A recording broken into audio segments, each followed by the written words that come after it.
DDoS or distributed denial of service attacks. I'm going to start with you, Chris. Chris, give me some good advice on dealing with DDoS. Yeah, you've got to have protection outside of your own network, outside of your own application stack. You need a cloud provider, a telco provider, layer it up, do it out. That's some very good basic advice.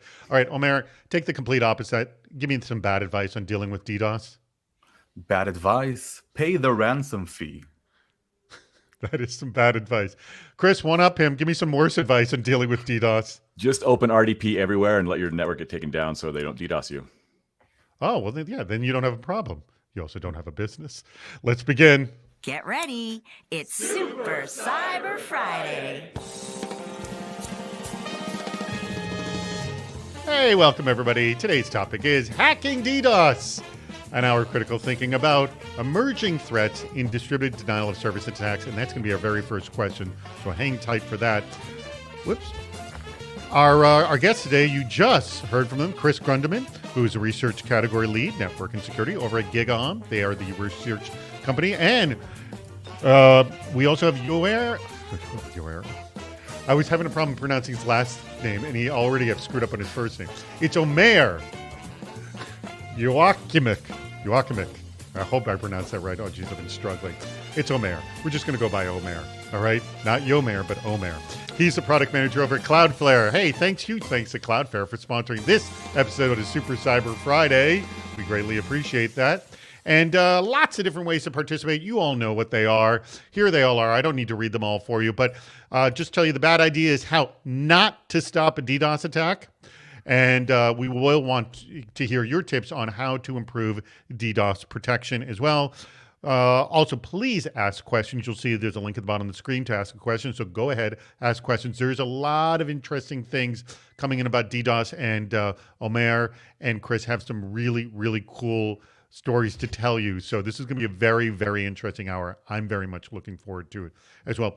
Remember, any of you can come on screen. We don't get this too often. If you want to ask a question or make a comment, just type "bring me on." We'd love to hear from you. All right. Our schedule, good advice and bad advice. We will play the public interest. We will have our polls live. We will play the Department of Yes. Last question, final advice. And then we will do our meetup. If you have never come to our meetups before, I want you to come this week. This is the week you're going to come to our meetup at the end of the show, and we want you to be a part of that. Hey, guess what? Our next show is not next Friday because next Friday is Veterans Day here in the United States, but we would like you to come the following Friday, which would be November 18th, and the topic will be hacking cybersecurity budgets for 2023, which I know many of you are dealing with as we speak. So it's an hour of critical thinking about how to invest in the right products to maximize your return. That's in 2 weeks. And remember, if you register early, you're automatically entered in a raffle to win a CISO Series jacket. Congrats to this week's winner, Stephen Lentz of Strim. All right. With that said, let us now get to our topic at hand, and that is DDoS.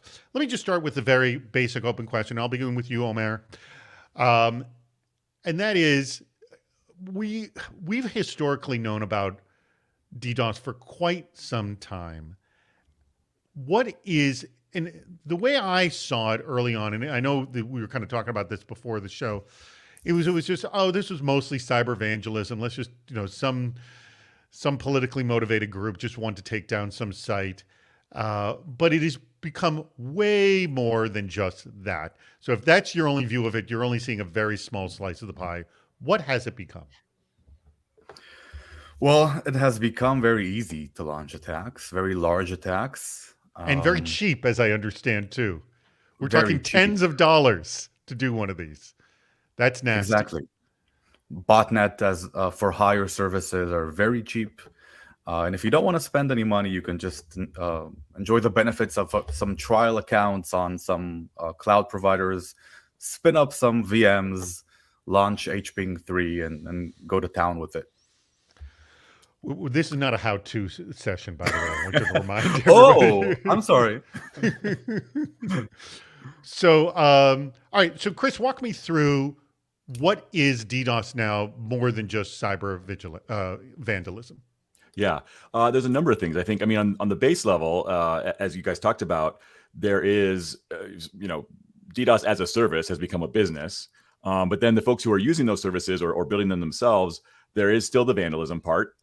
Sometimes that goes into, instead of politically motivated, there's a lot of DDoS attacks that happen around games and gaming and online games and servers, which is still kind of in that camp for me of vandalism. It's doing stuff for kind of personal it's competition. It's actually what Brian Colt's bad idea is here. Forward all your DDoS traffic to the biggest competitor. There you go. That is kind of what you're saying, isn't it? Yes, exactly. Yeah, within the game. Yeah. But now we've also seen one thing that everybody's really hotly talking about, I think, is ransom DDoS, where we're using DDoS to get money out of folks. You spray them with some DDoS, then let them know, hey, we're going to do it more. And again, if you don't pay us, that's ticked up quite a bit. And the other thing that maybe flies a little bit less over the radar, more under the radar, is the smoke screen is the word you used earlier when we were talking about this. But the idea that you're using DDoS to cover other cyber criminal activities. Or just get people to run in one direction when something else is happening. Kind of like a classic magician's trick, too. So let's start with the ransom DDoS. As I understand, Omer, that's kind of the big one right now. And my question, when we were talking back channel or before the show, you say it's actually Chris, I said, thought it was easier than traditional ransomware, because with traditional ransomware, you actually have to get someone to take an action. But with a ransom DDoS, you don't need anyone to take an action. You can just do the thing and then send the threat, right? Exactly. So with a ransom or malware attack, you need an employee to open the email, click the link, install something, and that's how you get into the system and encrypt their databases, their file, their network, and then demand a ransom fee to unlock it, to unencrypt it, decrypt it. For a ransom DDoS attack, you just flood them to show that you mean business, and then send them emails demanding Bitcoin. So you don't need that extra action. Actually, and it dawned on me that that's unique to DDoS from all different other cyber attacks. Like, all cyber attacks either require a weakness or require someone to take an action. DDoS, you technically don't need either, do you? At all. You don't need a weakness or someone to take an action. So it can just be, we're breaking in whether you like it or not. Yeah, it's purely external. Exactly. Yeah. That makes DDoS quite unique in this. All right, so let's go through. Let's kind of walk through it. Start with me, like the early days of how did we deal with this problem, Chris? Yeah, so I mean, if you go all the way back to the beginning, right? We're talking maybe 30 years ago or so, and a lot of people were still using dial-up or ISDN or very small connections. So all you had to do from an attacker perspective was get a bigger connection, and you could use a single machine and fill up your pipe, which would obviously overwhelm their smaller pipe. And so at that point, getting bigger internet access was one way to combat this. You could also put devices on if you got the bigger internet access, you could put devices there to stop it kind of locally close to your applications in your data center or to your office. And then, kind of graduated from there to maybe going to the ISP and having them remote black hole certain IP addresses that were attacking you, because a lot of times this was still coming from, small number of attacking devices. And now we've graduated from that into the current phase, which is, maybe, 5 years ago or so when the Mirai botnet came out and we started using IoT devices. And now you're talking about, millions of devices all over the globe are attacking you. And so obviously the sophistication has had to raise quite a bit. And then since then, we've graduated into other things like the Mantis botnet now, which is more focused on using virtual machines and doing like HTTPS level attacks, which is a totally different beast than a volumetric attack, where you're actually attacking the application itself and flooding with requests per second versus just bits per second. So the dynamics have definitely shifted quite a bit over time. So that's actually interesting. Let's get into both the Mirai. I'm sorry, what was the name of the second botnet you were talking about? That Mantis. Mantis. Yeah. Which came from Maris. But okay. Yeah. All right. So I'm going to pick up from there. Is Mirai? Is the reason it's so darn successful is because it's taking advantage of IoT devices? Yes. Historically, IoT devices are one of the advantages of them is not security for the most part. Yes. And so by just brute forcing access to those devices with the default credentials, that's how the Mirai botnet is able to take over those devices. But the disadvantage of Mirai is that these devices usually don't have much computational power or bandwidth, processing power in general. So you need a lot of them to generate a large flood. And by the way, I've been looking over the all the bad IDs that are coming here in the chat. They're pretty horrible. Can I share an anecdote? Sure. So Brian brought up a bad idea here: forward all DDoS traffic to your biggest competitors. Now, Yes. about 3 years ago, I was presenting a roadmap deck to our solution engineering team at Cloudflare, and it was April Fool's. So I added a slide about a new service we're launching to allow customers to forward their traffic to their competitors. Yeah. And the freemium package was you don't choose your competitor, but if you pay extra, you can choose the competitor. Oh, there And you people go. were like, what? And then of course I had the April Fool's slide and laughing and everything. But yeah, so that's pretty funny. anecdote. So this is a known bad idea. There you go. By the way, I do like the freemium model of that as well. Really good idea for that. All right, so let's go back though. Can you dig a little bit into the Mantis botnet, like what specifically is it doing to to VMs that makes it different than these volumetric attacks? Yeah, sure. Here, Omer, you start, and then we'll go to Chris. I'm sorry. Go ahead. Oh, okay, sorry. So one of the interesting thing about Mantis is that it's actually these are attackers that are renting VMs, and they are selling usage of it, or subscription, if you will, as a service, the entire botnet on Telegram channels. And you can either run the operator's code or you can run your own code. So it's kind of like a botnet platform for bring your own code. And to date, that botnet has launched the largest HTTP DDoS attack that we've ever seen, which was over 26 million requests per second of HTTPS traffic. So that's even has a larger overhead of computational power to receive, mitigate, but also send that. Okay. And I'm sorry, and then you go ahead and add to that, Chris, because you had brought it up. Yeah, no, it is very interesting, right? The changing attack dynamic there, where one, as you said, the sources are changing. So we were trying to patch all the IoT devices and change the passwords on them, which is still good to do. The Mirai botnets are still out there hammering stuff. I think we saw in the fairly recently, like the highest ever volumetric attack was like 2.5 terabits per second, and that was from a Mirai variant. So that that's still out there and still happening and still a big deal.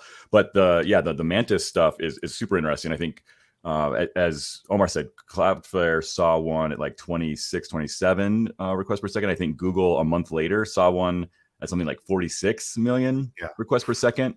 So these are huge, and this is definitely a big risk for any kind of application servers that are out there in front of without DDoS protection in front of them.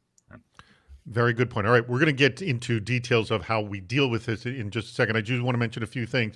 One, I forgot to mention, if you click the link at the bottom of the screen, that will register you for next week's, or not actually next week's, in 2 weeks, Super Cyber Friday, because we're no show next week. Go ahead and click that link. It will not take you out of this discussion. So please do that. And remember, if you register early, you do get registered to win one of the awesome CISO series, or into the raffle for the CISO series jacket as well. All right, I'm going to start this a little bit early, but we need to play our first game, and that will be this one. Do you know what others are thinking? On the public interest. So we played a round of this before the game, and I believe Omar was 0 for 4. And Chris got 1 for 4. So but that one wasn't, but this one's more tailored on this week's topic. All right. As I have said, and I'm trying to wonder, and I'm going to ask the audience, I'm sure some of our audience members have gone 4 for 4 on this, but as I've mentioned, it's extremely tough on this somewhat simple game to go 4 for 4. It ain't easy. It's pretty tough. And I don't think we've had a guest who has yet to have done it, but we will see. Maybe it'll happen this time. All right, so first question, most average monthly search queries website is down or website is slow. Omer, Chris, what do you think it is? Down. Yeah, I think down as well. Down as well. So A for both of you. Let's see what the audience thinks too. Correct answer is down. Yes, by a whopping margin. Whopping margin there. All right. Second one. Average monthly search queries, malware or DDoS? What do you think gets more? Malware or DDoS? I'm going to say malware. Yeah, I don't know if the general public uses that word. I'm going to go DDoS. DDoS? Guess what? You're both right. Ooh. This one I was shocked by. I was shocked that they both get the same volume of traffic. So this is actually going to be a 3 because there's no way you could have lost that question there.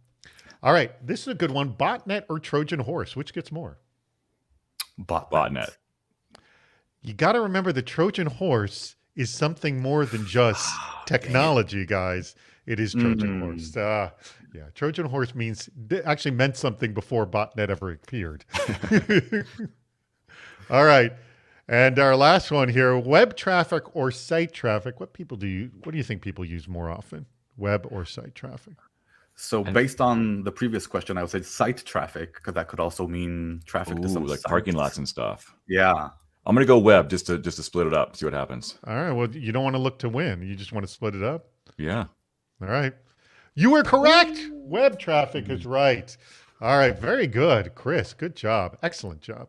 All right. Let's now it's possible people got 4 for 4 because there were really only 3 you could possibly get wrong on that game there. But I was surprised by that malware and DDoS, how they had the same amount of traffic, the two of them. All right. Let's get into discussions on how you're dealing with this. Oh, and by the way, Omer, if you or someone on your team, I know that you have an amazing report with some incredible statistics on the situation on your recent trend report in DDoS. So please, if you can drop that link.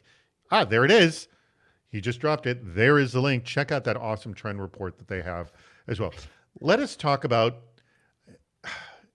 I got to assume that 95% of this problem has to be solved at the service layer, at essentially the person who's providing the traffic, the Cloudflare layer, if you will, here.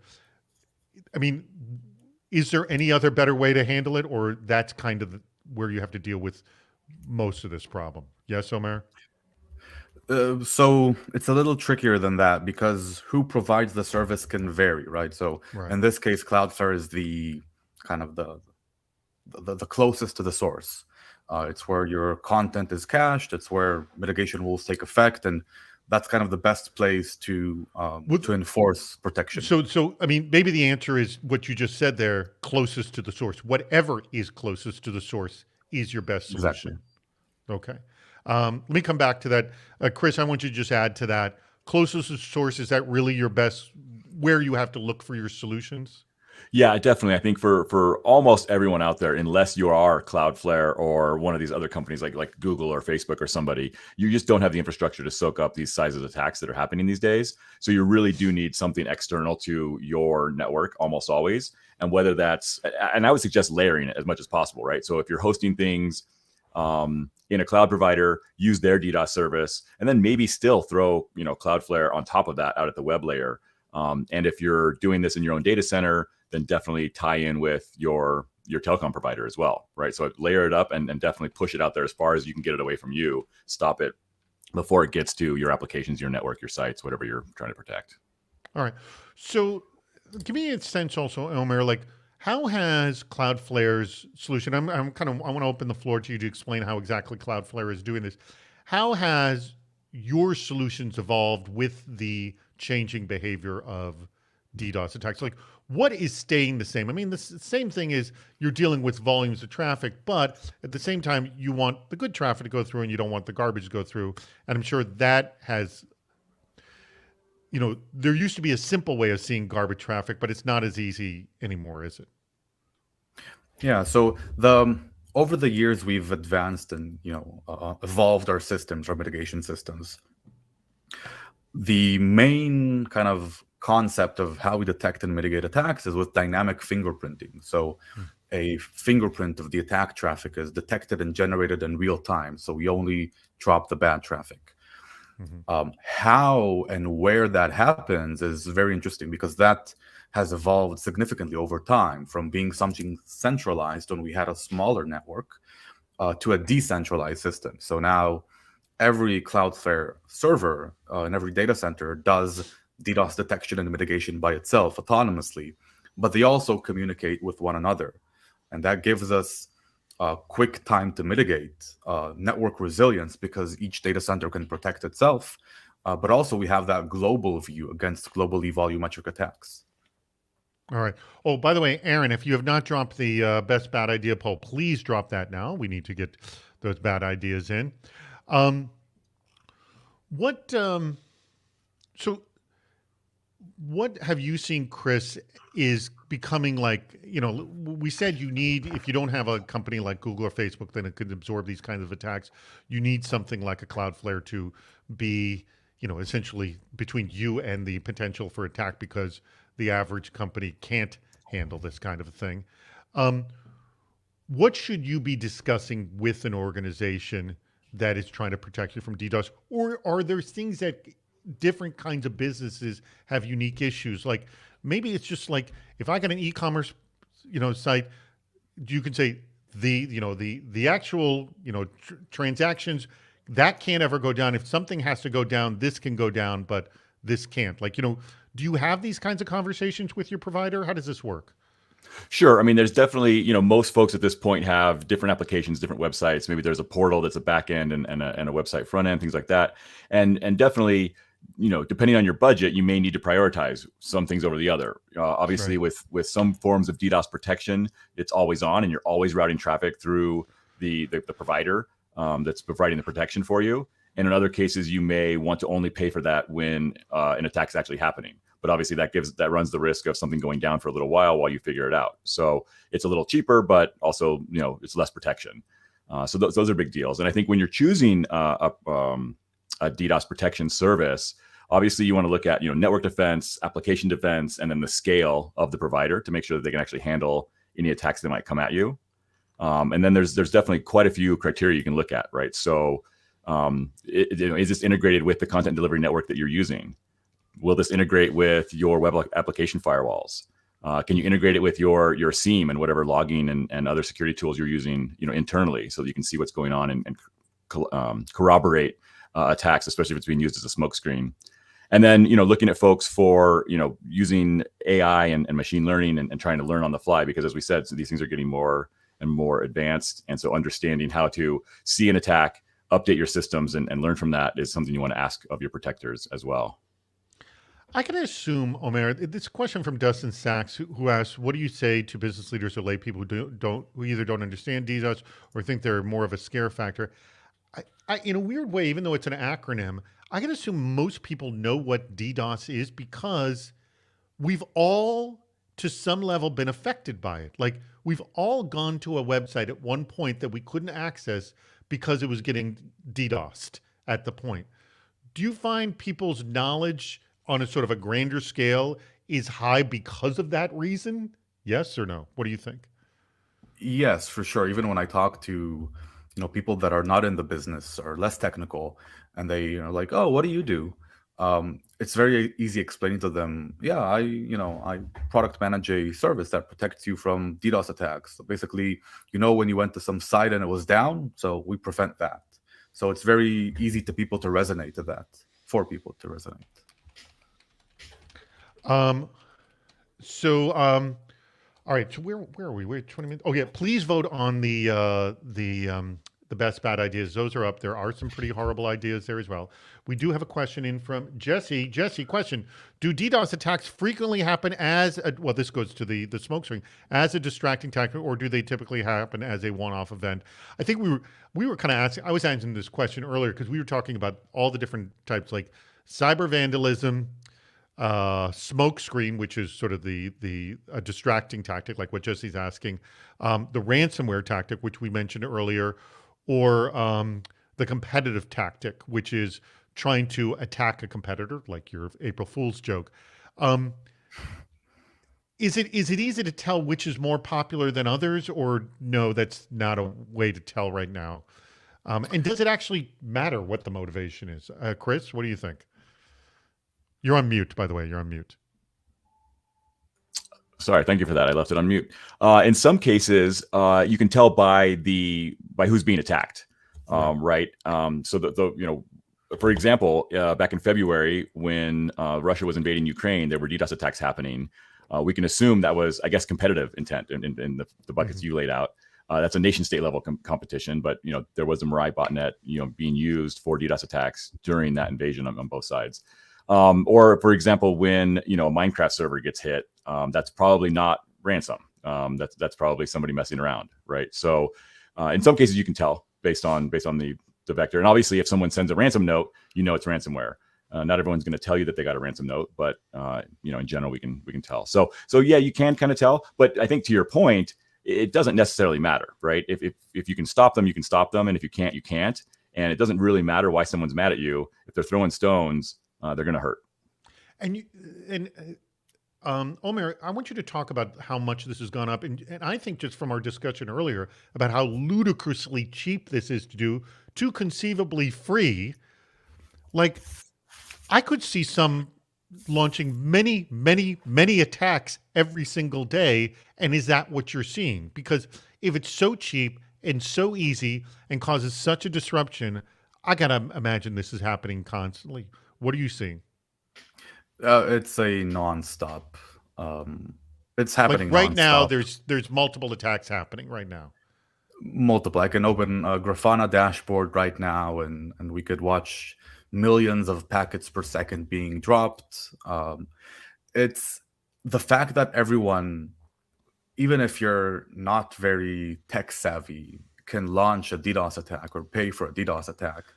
And the fact that there's so many motivations to why to launch a DDoS attack, especially in these times where we have tensions in the East and we have a war in Ukraine and political unrest in so many countries and elections going on. And even add to that a new game release here, a new product launch there. We're coming up to a holiday season, Black Friday, Cyber Sunday, all of those. People find excuses when they want to launch attacks. There's always one. I'm going to just quote what Dutch Schwartz just posted right here. I did a DDoS analysis years ago, and it was for a rural area, and we were perplexed until we dug in and realized it was a 12-year-old playing an online game and DOSing his competition basically blew up an entire town. So, like, simple things like this. We've seen this kind of stuff happen all the time. So maybe let me ask, I'm going to ask you the same question I asked Chris earlier to you, Omer. If you're talking to a provider like a Cloudflare, what are the questions you need to be asking? You need to be asking, first of all, you want to make sure that they have automated protection. So most of the attacks end within minutes. Even the 26 million requests per second attack that we saw, the peak lasted 12 seconds. A recent 2.5 terabit per second attack that was targeted against a Minecraft server lasted only 2 minutes. So before a human gets a pager duty alert, the attack is over. If the damage was done because you didn't have protection, it's too late. You lost that game. And even if the attack ends after 2 minutes, recovering from all the network failures, restarting the services, that can take you days. Reputation is impacted. Well, that's a good point right there. Exactly. Let's talk about the trickle effect. We were doing a recording the other day and just talking about incidents, and we were talking about, are there such thing as a small incident? He goes, well, the problem is no matter what the incident, an incident triggers other things to happen, getting other people involved and things like that. So what is if you are successful dealing with a DDoS attack, what is the fallout, Chris, from that? What are you dealing with? Well, if you're successful, really successful, you have a provider who's protecting you and you don't notice that it happened, right? So there is no fallout, success. Right? I think, right. Yeah. If you get hit and then you are able to overcome it by turning up a protection service or whatever you're able to do to kind of get out of it, or maybe you're not protected and it just lasts 5 minutes and then it's over. Obviously there is, a ton of stuff going on. Just like you said, there's going to be tickets open. There's going to be a whole security team that's mobilized to kind of try and figure out what's going on, and understand. Hopefully also if you get hit with the DDoS attack and don't get a ransom note, you're also checking over your whole security system and your whole kind of infrastructure with a fine-tooth comb because it may have been a distraction, right? So yeah, there's definitely quite a bit of activity if you actually get hit and have an impact. Also, at this point, that's going all the way up probably to at least executive level, if not the board, because you have now been potentially compromised in some way. What do you see? And I'm assuming, Omer, what your goal is over at Cloudflare is that you're dealing with everything and it never even affects the customer. And so, they go about their day. What are the kinds of things that can poke through, though, that become more of a struggle to deal with? So, I would say the struggle is around persistent attackers that really take time to study your network, study where your weak points are, and then with very little, I would say, bandwidth, but a custom script that was written, manage to generate traffic that resembles your traffic. It becomes much harder to differentiate between legitimate and illegitimate traffic. So that'd be somebody who is extremely motivated for political or financial reasons, and they really, really are IDing you as a target. And did you see this? Like, say, for example, in the war in Ukraine, I got to assume that there's some very, very specific targets people are after, and this is happening. Yes. So in Ukraine, we actually didn't see anything novel there. We saw a lot of attacks, a significant increase, but nothing groundbreaking, nothing new. So where can you give me an example of where you've seen this kind of behavior that you just described, where they're truly trying to find a physical weak spot and essentially exploiting it? I'd say where the money is. So gaming companies, crypto networks, crypto wallets as well. There was a famous attack a few years ago. It was a combination of a DDoS attack against a crypto wallet blockchain nodes, accompanied by basically phishing nodes, and they took down the legitimate nodes, and so users were redirected to the phishing nodes, even though their reputation was lower. That attack, the attackers stole over $100 million in Bitcoin. So the sophisticated attacks are where the money is. So from your research, I would just want to point out that in the third quarter 2022, you saw a 97% increase year over year in network layer L3, L4 DDoS attacks. And you mentioned specifically Estonia that built a more resilient architecture. Get me into that. What is a more resilient architecture? A more resilient architecture is one that is able to detect and mitigate attacks at a very cost-efficient way. So mitigating HTTP attacks can be very expensive. So one of the things that our network does, our data centers do, is they drop the mitigation to layer 4 when the attacks are volumetric, layer 7 attacks. So dropping packets at layer 4 in the Linux kernel IP tables firewall, for example, is much cheaper computational-wise, bandwidth-wise, CPU-wise, than bubbling up all of the packets together, forming the request, decrypting, responding with a request, bubbling that down, and sending a request down the stack. So cost efficient, and also you want to have the capacity to deal with it. You want to have coverage. You want to be interconnected with enough networks, so your other users don't have latency, for example. Chris, I don't even know if this is a problem, but is there a situation where you dial it in so tight that this desire to stop bad traffic that you are sadly damaging legitimate traffic? Have you seen this kind of behavior? Have you heard anyone complain about this, for that matter?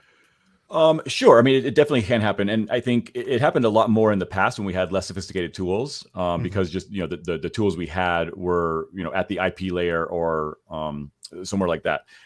And still today, you definitely can, tuning that trigger of what is DDoS and what isn't. I mean, I think that is the whole game of DDoS protection, is understanding what is good traffic, what isn't. And I think there's mistakes made all the time. I think in almost every DDoS attack, there's probably some legitimate traffic that's lost. And the key is to, keep that as small as possible.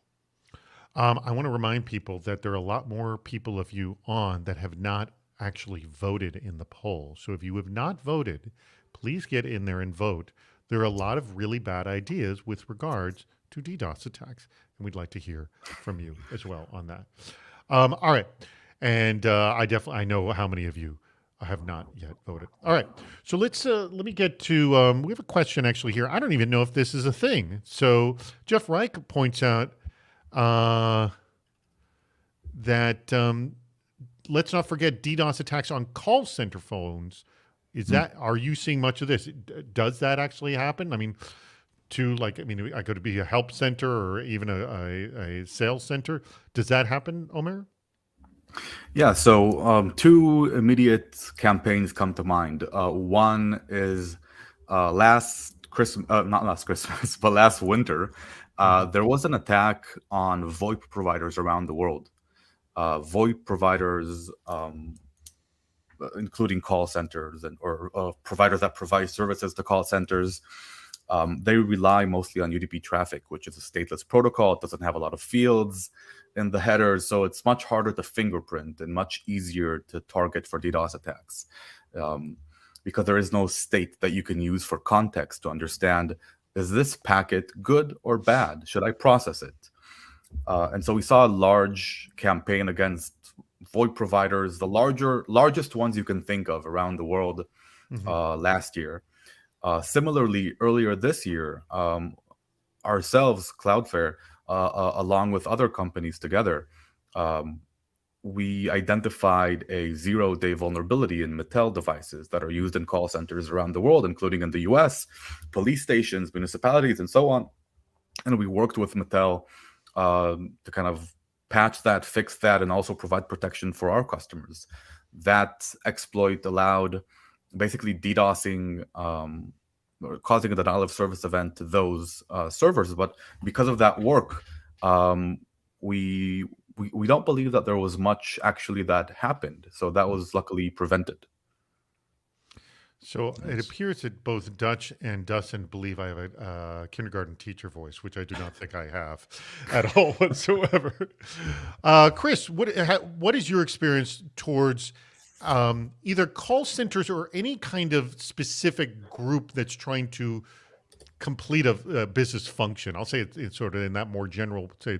Have you seen attacks done in that way, done towards a specific organization trying to function, I guess? Yeah, definitely. I think so. And, and a lot of these times, as Omar said, this is a lot of times it's volumetric UDP attacks. These use spoofed addresses, and they can do, typically there's both saturation bombing, where you hit kind of all of the IP addresses within a certain range at the same time with these spoofed UDP packets to busy them up. Or there can be carpet bombing, where you go from IP address to IP address and keep changing what you're attacking, which makes it a little bit harder to defend against. And I've seen both of those against, sometimes against ISPs, where, you want to hit the ISP, and usually the ISP isn't the ultimate target, but if you take the ISP down, you've taken all of their customers down for a period of time, which can be a reason to do it. But also, things like call centers, things like business campuses as well. If you know what IP address range they're using, you can attack that whole range at once and cause some pretty big damage to business operations. And Omer, you had mentioned earlier that sometimes these attacks are extremely brief, and why the need for automatic protection, that they would last 12 seconds. But here's, and this is just my ignorance kicking in, if an attack goes for 12 seconds, there's a lot of volume. How long does that? And I don't have protection. How long does that pain last for? I guess. How long does it take for that to be resolved? It really depends on how your infrastructure is set, how resilient it is, how long it takes you to reset it. And to begin with, how long it takes you to understand that something is happening. So we had a Fortune 500 company, a global Fortune 500 company, come to us after they came under a ransom DDoS attack. We later onboarded them and everything was fine. But before that, they noticed some CPU spikes here and there. They didn't understand what was happening. The demo attack was over, but they decided to divert traffic. They had an on-demand service with their service provider. And even though the attack was over, it didn't really cause a lot of damage. The fact that they diverted their traffic without properly testing it in advance broke their IPsec tunnels, impacted their business, and they had days later they were still trying to understand which services were down. So you could have some serious trickle down damage if you don't know what you're dealing with here. Exactly. It essentially things can trip other things to break, and so it has this domino effect, if you will. All right. Oh, we're putting our 10% poll up, but also, wait a second. It is time for us to. We got a call in. Hold on. Why is this not going over? Go there. Here we go. Hello, welcome to the Department of Yes, where no request is ever rejected. All right, we have a couple of we have some really bad ideas that have come in here, and this one comes from Brian Colt, and Brian, this is his, and I'm going to have you, Chris, start with this one. So you need to tell me why you actually want to do this incredibly stupid idea. But Omer, you're going to have I'm going to get an answer from you as well, and this is what he suggests. And this actually, we get this version often, and actually, I think the way he describes this, you're going to have a pretty easy answer because he kind of gives the answer in his bad idea. Install DDoS bots on all your endpoints and sell access to hackers. Somebody else has this business model called a botnet, and now security is generating revenue. So really, he's suggesting whatever your business model is, attach a botnet to it, make some money. Why do you want to do this? Yeah, I mean, obviously, security budgets are hard to get enough of to really secure your enterprise. And so if you can make money by renting out your security gear to DDoS attackers, there you go. Now you can buy more gear. Yes! I like it. All right. Omer, why do you want to do this? Diversification. So you sell the attack tools, you sell DDoS mitigation, and you are a recession-proof company now. Also like an arsonist. Perfect. Excellent. I love it. All right. Good job on both of them. All right. Now, the other one here, this one, I'd be impressed if you can physically pull this off. Omer, have your system be able to scale infinitely to deal with any DDoS attack, and then advertise that you are ready for anything. If you can scale infinitely, there would be no need for Cloudflare, would there? Omer? Well, Cloudflare is the infinite scale-up. That's in a way. But so why do you want to do this? Scale infinitely. You want to do this because then you're always available for your customers, for your users, and you don't care about the size of the attacks. Bring it on. It doesn't matter. We don't need to do security even. We don't need to pay for it because we just have the capacity to absorb it. You're gonna pay one way or the other. You're gonna pay for the security. You're gonna pay for Cloudflare, or you're gonna just pay to create an infinite network. Some money's gonna be spent, and it's a good. And go back to your differentiation. Think about it. We're the one company that has an infinite network. Go ahead, give it a whirl, see what happens. It's like it's like the boxer taking a punch. You are taking the punch, and you're inviting people to do that. Inviting people to do it. Chris, what do you think?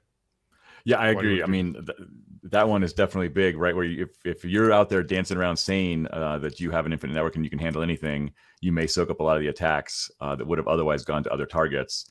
Also, you're doing good for the community. That's another good point. Yeah. Taking one for the team. By the way, kudos all the way around. These are great answers. I need applause from the crowd for these two gentlemen. They did a great job. Hold on. Let me see if I've got another one here for you. We've got a winner. We have to edit that. That goes on too long. That's a long one. That is a long ring. That is a long, long ring.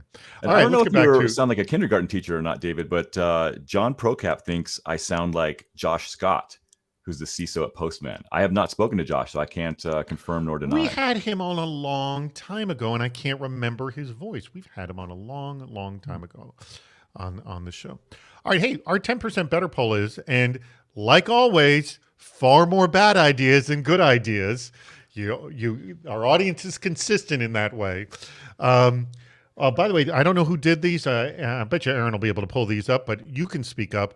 Let me call a few of these out. Put DDoS protection at every layer possible, Oh, let me ask you about this, Chris. Edge firewall, WAF, host firewalls, etc. Is that necessary? And per what Omar said, like, someone who knows the network looks for the weak spot. So if you were not to have it at every point, that would be your weak spot? Yes? No? Kind of. I mean, like I said, the problem with that is that those devices that are actually inside of your network are usually not big enough or complex enough to be able to handle these types of attacks. So the layers you want are usually outside of your own organization and your own IT stack. But sure, I mean, the more security, the better, right? Okay. What do you think, Omer? Is like what Chris said, is it not even necessary because it's so internal that really, again, going back to what we said very early on of you just want to be as close to the source of the issue as possible, and those are pretty far away? So I would say it's probably a combination of the two, especially with the kind of distributed, ecosystems, if you will. Now that everyone's working, or a lot of people are working remote, enterprises are connecting to, SaaS applications, cloud applications, and not everything is kind of within the moat, a castle in the moat structure. So what we're seeing is that actually companies want, and that's the best practices, protection from the outside world, but also protection internally between the components as well. That, by the way, quote Brian Colt of the DDoS Protection of Everywhere. And I also want to read a quote from Matthew Thompson here. This was his good tip here. Have an incident response plans for not just ransomware, because it seems we're often creating tabletop for just that, but include DDoS and tabletop exercise your plan. So let's use that to launch my next question here. All right. And because this actually came up about all the trickle-down effects, you are successfully DDoS. Chris, what are some things, if we were having a tabletop exercise on this, what are the sort of people we need to get involved on how to deal with this as quickly as possible? So it was like we're under DDoS right now, is what you're saying. Yes, and it actually was successful. Yeah. We stupidly did not get protection. We thought, this is something we don't need. Who's going to get us? And then the next day we get hit. So what are we dealing with? Yeah. So, I mean, it's tough, right? So I think, your network is definitely part of the conversation. The applications are going to be part of the conversation. And then, I mean, obviously the security team, but I think really that network connection, wherever the attack was happening, is going to need to be looked at and make sure that that's protected. And then the applications themselves, if you're not going to go out and buy DDoS protection, you may need to put Brian's idea into play and add protection inside of your network on those WAFs, et cetera. Good point. I'm going to throw the same question to you, Omer. The DDoS has been successful. Who are we getting involved and dealing with to try to mitigate this as quickly as possible? So if it's a network layer attack, you want your network team, security operations center, network security engineers. If it's an application layer attack, then you need your app people, AppSec people. And whichever system it's affecting and their users, you want those people there as well. So if it's affecting customer availability, partner availability, you want your customer support, customer success engaged to contact and talk with those relevant people. This can easily turn into a very bad situation. So you want, all hands on deck, assuming that it's a big event. Mm-hmm. And by the way, Ori Stein literally just asked a question that was that, what is the best response for a company getting DDoS that doesn't have a mitigation control, which is essentially the control question we just asked. And Justin Weller is just asking a question that we were just discussing, which is, it was mentioned that VoIP was targeted because its headers contained little information and they were particularly vulnerable. So he's asking the same question. I want to come back to this again. With DDoS attacks being so cheap and easy to do, how often are they done? And you say all the time, like you can open up your panel and see it. And are they? It sounds also they're being done for the thrill and power of it for no particular reason, goal like revenge, blackmail, hacktivism, etc. Like the fact that a 12-year-old can pull this off for a few dollars. I don't see. It seems like a really good business.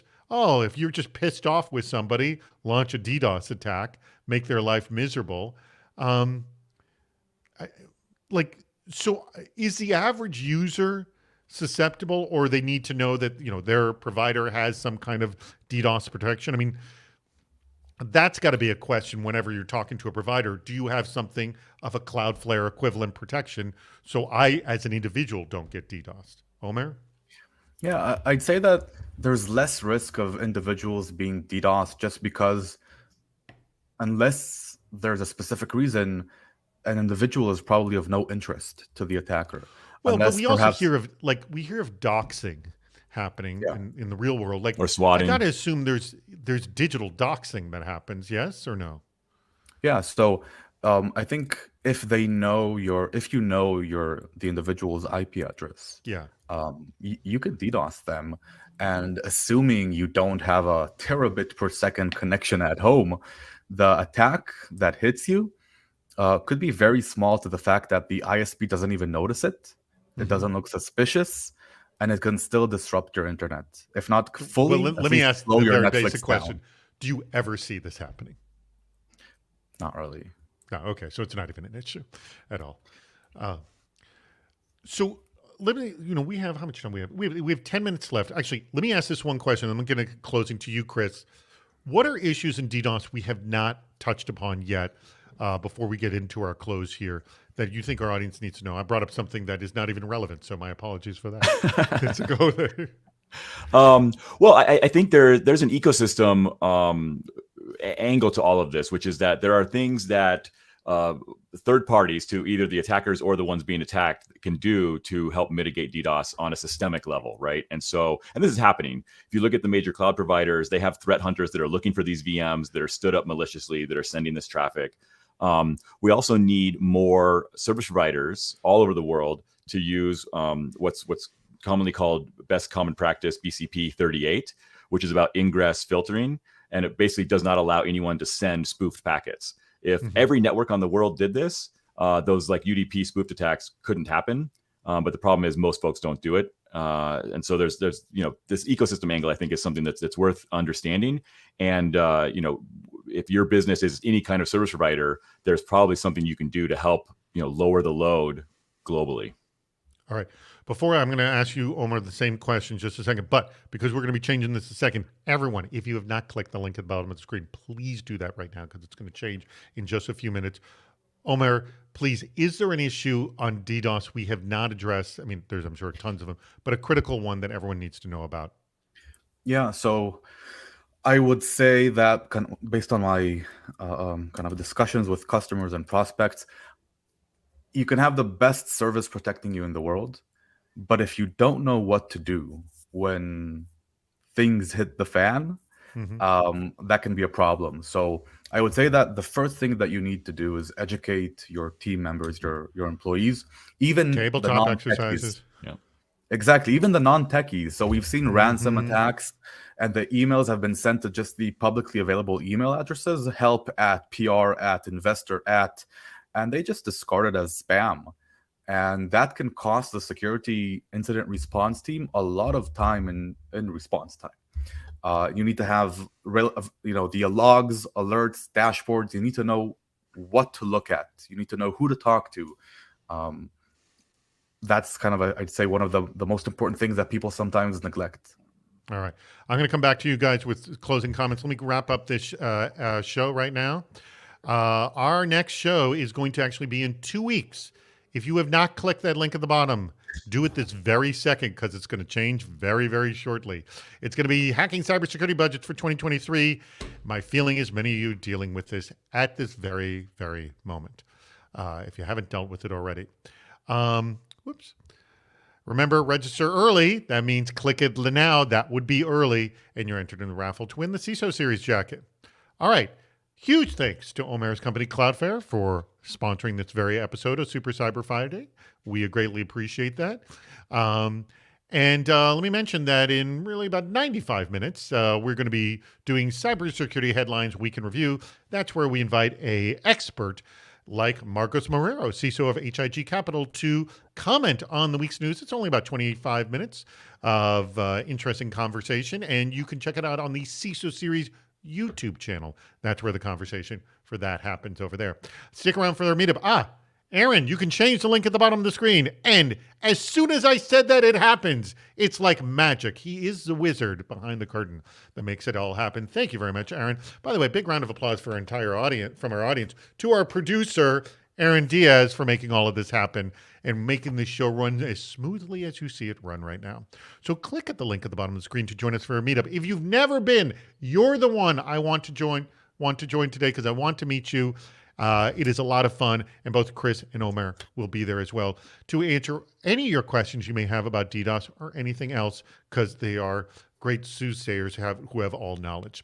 Tell your friends to join us. We do this every Friday except next Friday because of Veterans Day, and we will not be the Friday after Thanksgiving as well.